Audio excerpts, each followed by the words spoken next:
এই দোয়াটি যদি আপনি 7 বার পড়তে পারেন, আল্লাহ তাআলা দুনিয়া এবং আখিরাতের দায়িত্ব নিজে গ্রহণ করে নেবেন। আপনার সকল পেরেশানি দূর হয়ে যাবে। বুকে হাত রেখে বলি, আল্লাহর কসম এই দোয়া আমি ছেড়ে দিই না। তোমরা এই দোয়াটা শোনার পরে সাথে সাথে শেয়ার করে দিবা। আমল না করেও সওয়াব পাবা, তোমার একটি শেয়ারে আমল না করেও সওয়াব পাবা।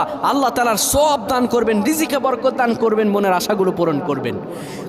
ও আমার প্রাণের ভাইয়েরা, বিশ্ব নবী মুহাম্মাদুর রাসূলুল্লাহ সাল্লাল্লাহু আলাইহি সাল্লাম বলেন, কোনো ব্যক্তি যদি এই দোয়াটা 7 বার পড়তে পারে, দোয়াটা হলো হাসবি আল্লাহু লা ইলাহা ইল্লাহু আলাইহি তাওয়াক্কালতু ওয়া হুয়া রাব্বুল আরশিল আযীম।